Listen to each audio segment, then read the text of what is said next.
Merry Christmas. Hi, everybody. This Christmas is a little different due to the pandemic. So I made this little video with a few interesting tidbits about Unitarian Universalists and Christmas. I included a segment from when I did a community theater production for a Boar's Head festival, and one of the skits I was in was the Mummers play, and it's quite cute. There's an interesting anime style video from a person who was in high school at the time. I was in a congregation in Texas and drew a anime comic, graphic illustrated novel kind of short story about Mary and what Mary might seem like today in the modern world, and close with the poem. And I hope you like this. This is just a little fun for Christmas. Thanks. In his Unitarian Universalist Advent calendar, Reverend Ralph Yeager Roberts notes that Charles Dickens impacted the way Christmas is celebrated today, perhaps more than any other individual. His novella A Christmas Carol, as Reverend Ralph notes, has been credited with popularizing everything from turkey dinners and family gift exchanges to holiday bonuses. Less obvious, but still immensely influential, Roberts writes, is the book story of one man's redemption, which Dickens pointedly shows being accomplished apart from the work of God or church. So while it is a ghost story and Scrooge is helped by supernatural beings, the help itself is not supernatural at all.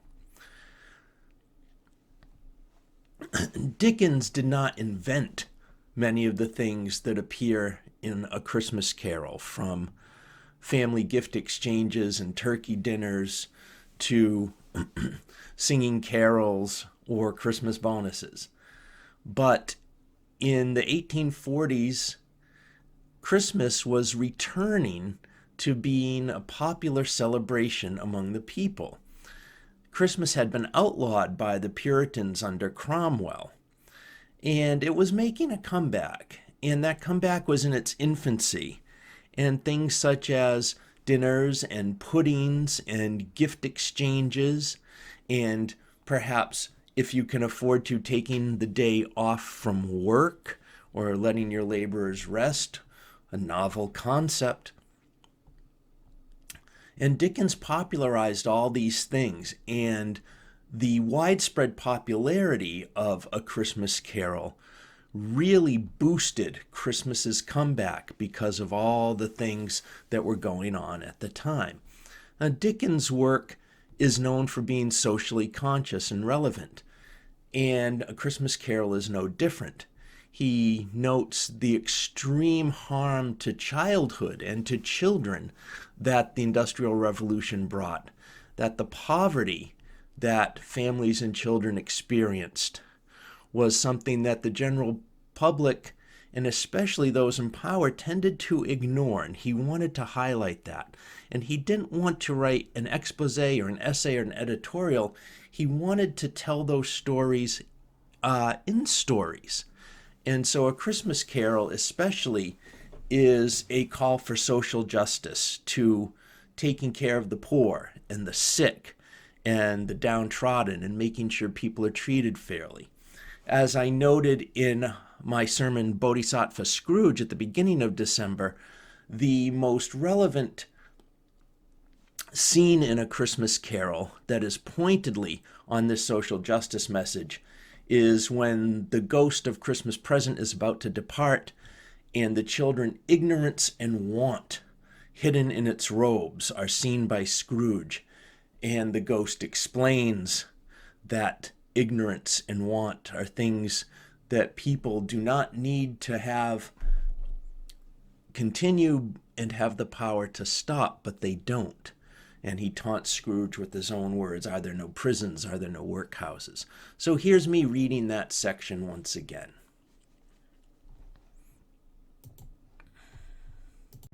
"Forgive me if I am not justified in what I ask," says Scrooge to the ghost of Christmas present, as that ghost is ready to depart him. He looked intently at the spirit's robe. "But I see something strange and not belonging to yourself protruding from your skirts. Is it a foot or a claw?" "It might be a claw, for the flesh there is upon it," was the spirit's sorrowful reply. "Look here." From the foldings of its robe it brought two children, wretched, abject, frightful, hideous, miserable. They knelt down at its feet and clung upon the outside of its garment. "Oh man, look here, look down here," exclaimed the ghost. They were a boy and a girl, yellow, meager, ragged, scowling, wolfish, but prostrate too in their humility. Where graceful youth should have filled their features out and touched them with its freshest tints, a stale and shriveled hand like that of age had pinched and twisted them and pulled them into shreds. Where angels might have sat enthroned, devils lurked and glared out menacing. No change, no degradation, no perversion of humanity in any grade, through all the mysteries of wonderful creation as monsters half so terrible and dread. Scrooge startled back, appalled. Having them shown to him this way, he tried to say they were fine children, but the words choked themselves rather than be party to a lie of such enormous magnitude. "Spirit, are they yours?" Scrooge could say no more. "They are humanity's," said the spirit, looking down upon them, "and they cling to me, appealing from their fathers. This boy is ignorance, this girl is want. Beware them both in all of their degree, but most of all beware this boy, for on his brow I see that written which is doom, unless the writing be erased." "Deny it," cried the spirit, stretching out its hand toward the city. "Slander those who tell it ye. Admit it for your factious purposes, and make it worse, and abide the end." In addition to Charles Dickens having a lot to do with Christmas, Unitarian and Universalists have had a bit to do with a couple Christmas traditions we all really hold dear. One is Christmas trees, and the other is the person of Santa Claus. During the time of Charles Dickens in the early Victorian era, what we know as Santa Claus, who they called at the time Father Christmas, looked more like this, with a green robe and frequently surrounded by images of plenty.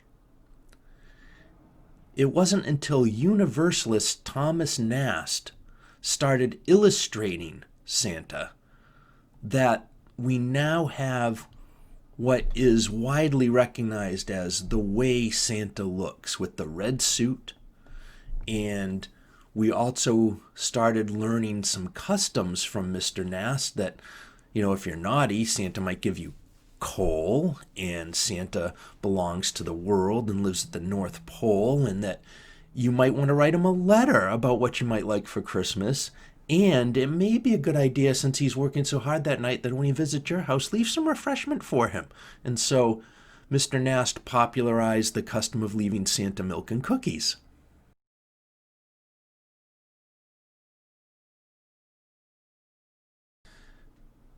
James Edgar's hometown in Brockton, Mass. Has an annual Santa Hat Day in the honor of James Edgar, who owned a department store.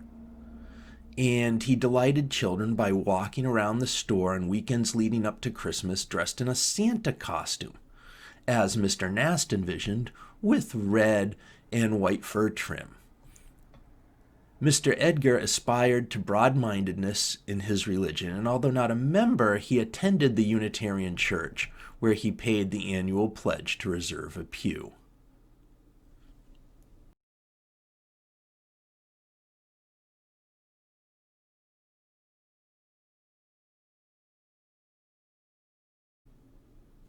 In his UU Advent Calendar, the Reverend Ralph Yeager Roberts reminds us that UU minister, or Unitarian minister at the time, Charles Fallen, delighted his son and party guests with a Christmas tree, as he had grown up in Germany. They had postponed the festivities until New Year's so that British author and Unitarian Harriet Martineau could attend. Her published account of the evening declared the event to be America's introduction to the Christmas tree, and quite accurately predicted the future popularity of the custom.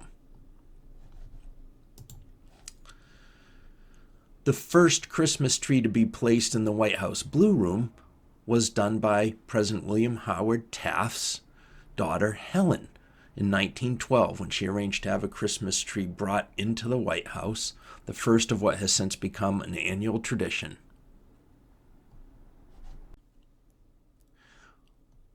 I want to thank Unitarian Minister Ralph Yeager once again for his work on the wonderful UU Advent calendar that contains a lot of these tidbits about Unitarian and Universalist connections to the Christmas holiday.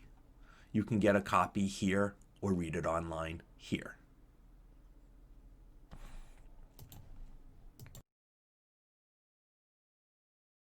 Anyway, let us celebrate this by performing a play. The Mummers Play!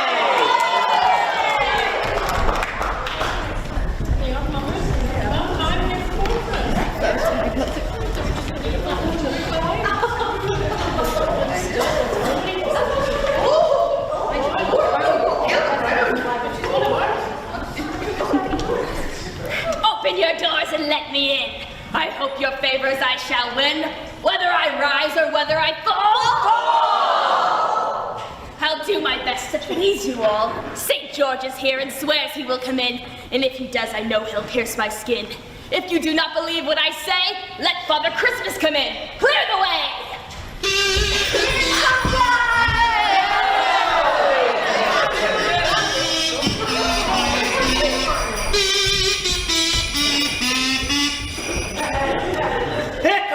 Father Christmas, welcome or welcome not. Welcome! And I hope Father Christmas will never be forgotten. Never! I am not come to laugh or jeer, but for a pocket full of money and a skin full of beer. If you will not believe what I do say, come in, Queen of Egypt, come this way.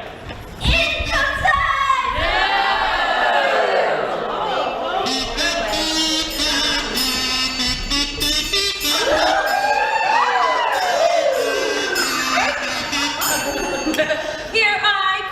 Egypt, boldly do appear. St. George, walk in, my only son and heir.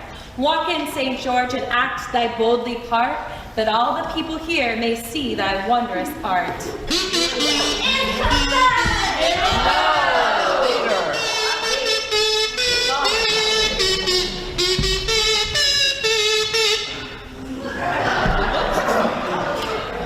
Here come I, St. George.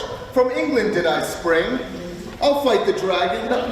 No, wait, we're in Scotland now, aren't we? And so, I am Scottish and proud of it.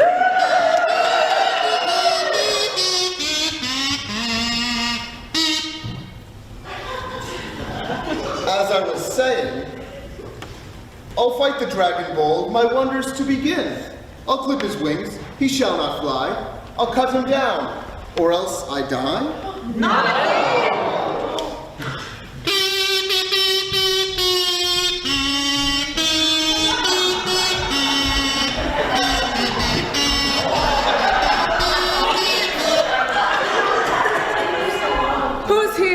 The dragon's blood and calls so angry and so loud. The Scottish dog will he before me stand. I'll cut him down with my courageous hand. With my long teeth and scurvy jaw, of such I'd break up half a score and stay my stomach till I'd more.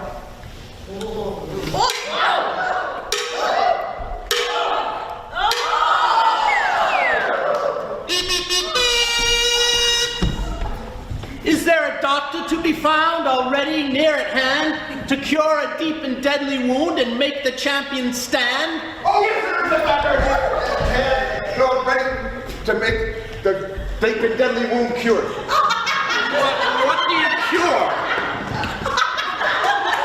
Cure the dropsies. I cure all sorts of diseases, whatever you please, as the physics of palsy, the gout. The dragon speaks. There's a devil in there, I shall blow him out. What's your fee? 15 pounds it is, my Too king. much! Well, for rogues such as thee and thee and thee, 10 pounds is my king. I carry in the bottle of aquampain. Here you go, Jack. Take that, my flip-flop, hold down your tip-top, and rise up and fight again!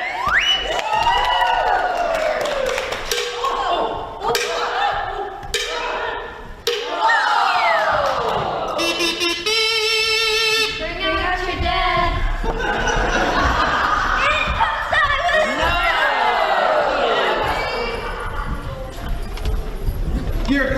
St. George, that worthy champion bold, and with my sword and spear, I won 3 crowns of gold. I fought the fiery dragon and brought him to the slaughter. Now where is the fool for me to now defy? Me! Over here, man! Go away. As I said, where is the fool for me to now defy? I'll cut his giblets full of holes and make his buttons fly.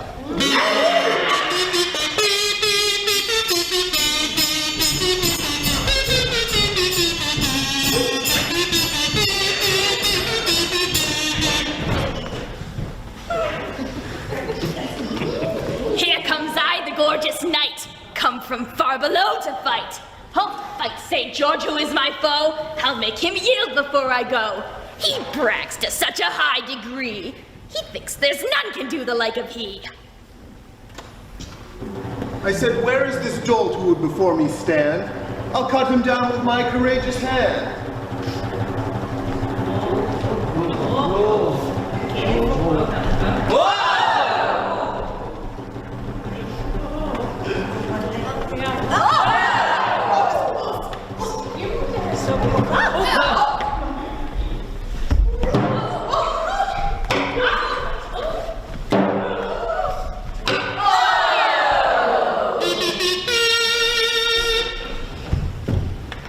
Is there a doctor to be found already near at hand to cure a deep and deadly wound and make the champion stand? Oh, yes, there is a doctor to be found already near at hand to cure a deep and deadly wound and make the champion stand. What do you cure? I cure all sorts of diseases, whatever you please, as the physic, the palsy, the gout. If there's a devil in there, the devil, get it, the devil? I'll blow her out. Well, what is your fee? For 15 pounds is my fee, for rogues such as thee and all of thee, I will cure for 10 pounds. I have a little ball of alchemy. Here you go, Jack. Drink from my flip-flop. Pour it down your tip-top and get up and fight again!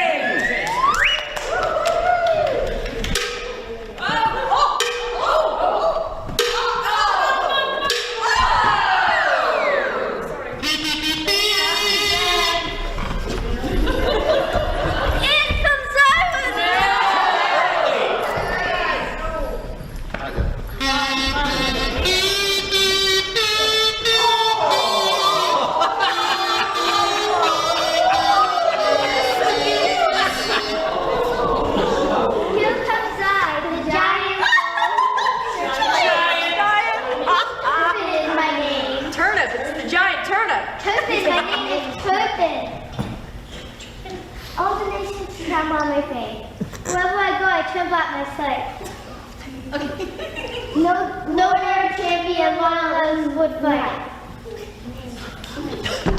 Here's one that would dare look thee in the face, but soon will send thee to another place.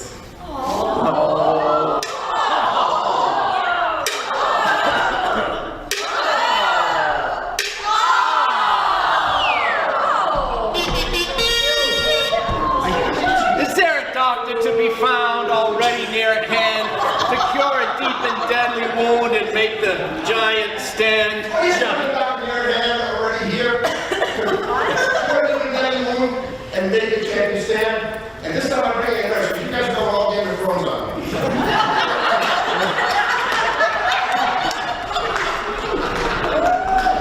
This is my nurse. Nurse, what is your name? Eliza. Eliza, and what brings you to our fine establishment tonight? You forced me to come. I forced you to come. Did you not enjoy our repast? I did. Oh, and we forced you to eat all that food? You did. I did. Okay, so we're not celebrating anything this evening? No. No? That's not what I was told. I understand that we have a birthday tonight.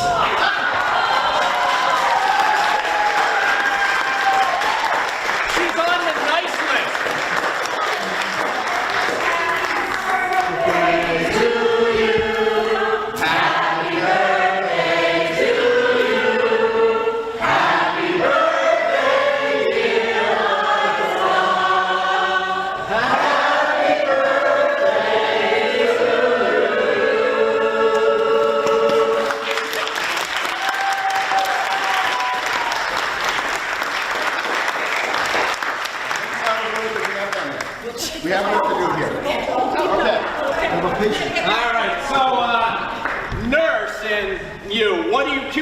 I cure all sorts of diseases, whatever you please, the physical, the pulse, and the gout. If there's a devil in there, I shall blow him out. Well, what's your fee? 15 pounds it is, my fee. For rogues such as thee, 10 pounds. 1 pound. You're tiny! 9 pounds. 2. 7 1/4. 3. 2. Sold. Wait a minute. Okay, now, you take my bottle of Alpine, and you take the flip-flop.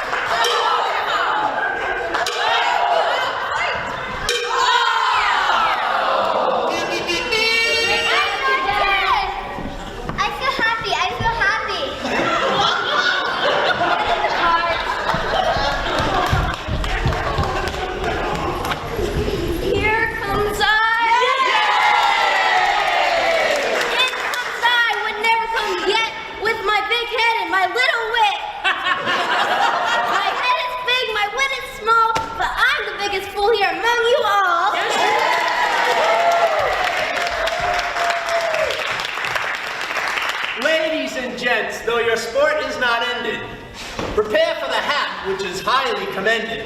The hat would speak if it had but a tongue. So throw in your money and think it no wrong.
Of Christmas. When the song of the angels is stilled, when the star in the sky is gone, when the kings and princes are home, when the shepherds are back with their flock, the work of Christmas begins. To find the lost, to heal the broken, to feed the hungry, to release the prisoner, to rebuild the nations, to bring peace among the people, to make music in the heart. Well, that's it. I hope you liked the little video as a little Christmas gift this morning. And I hope you have a wonderful rest of your holiday and hope to see you all back at church as soon as we can. Merry Christmas, everyone.